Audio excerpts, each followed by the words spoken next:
So, I am Annie Harvey and I am a speaker, a mindfulness trainer and a laughter specialist. Yes, really a laughter specialist. So my main aim in life is to leave a legacy by helping people manage their daily stress. And having burned out a couple of times in my life, giving realistic and simple strategies that everyone can try and even have a bit of fun with. I was a carer to both my parents during the pandemic and would have found those few years so much more challenging if I hadn't had these strategies in my kit bag that I share with everyone. The key with anything you do to look after yourself or after your well-being is practice. Ideally practice when you're not feeling stressed, so it's automatic, and when you really need it, it just comes. And it is possible to practice many times a day because most of the strategies I give take 20 to 30 seconds maximum. So I really encourage you to have a go. Put the kettle on. A watched kettle never boils, right? We all know the phrase and it makes perfect sense. You're wasting time, get on with something more useful until it's boiled. Guilty? But what if something that we think of as time wasting could in fact be useful in its own right? Let's call it the kettle meditation. First, switch the kettle on. Then just stand there watching, because of course a watched kettle does in fact eventually boil. Take a long deep breath. Notice what's going on in your body and your mind. Permission granted to let the world turn without you for a few moments. Think of it as a mini break from all the doing in your busy life. It's a hectic world out there and you deserve a little time off every now and then. Yes, you. In the words of Zen Master Thich Nhat Hanh, think of the kettle as a bell of mindfulness. Feel your feet on the floor and take a long deep breath. Take another long deep breath and then relax and smile as you pour your tea and move on with your day a little more gently.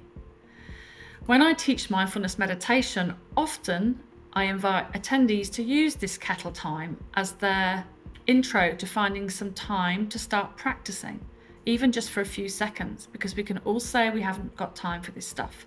If you've got a kettle, you've got time. This one is called Warm Drink, Warm Heart.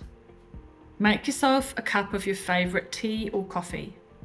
Sit comfortably and just cup it in your hands. Feel the warmth, lean over, close your eyes if you want, and smell the aroma. Lift the cup with both hands and take a small mouthful. Taste the flavour, enjoy the moment, and then swallow slowly, enjoying the sensation of it moving down your throat.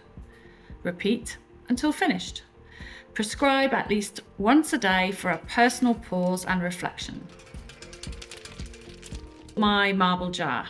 We've heard of gratitude journals and I think that's a great idea, but sometimes it's a little tricky to think every day what we're grateful for and something different.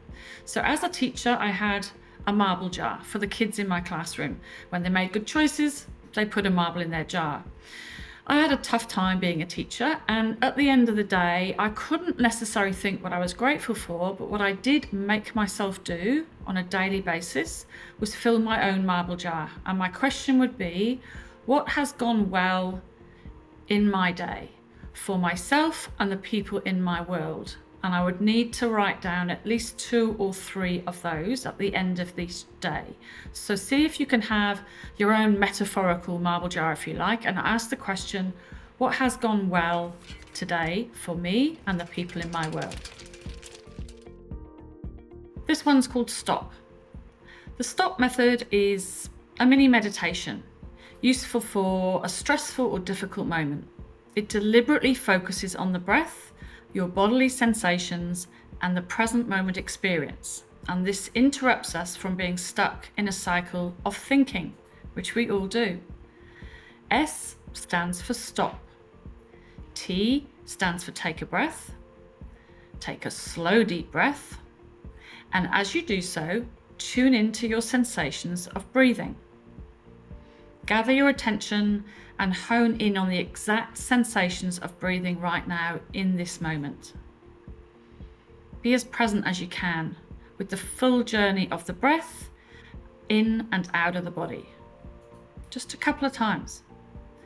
O is observe. So inviting you to observe your body and your emotions. You're not changing them, you're just noticing or observing them.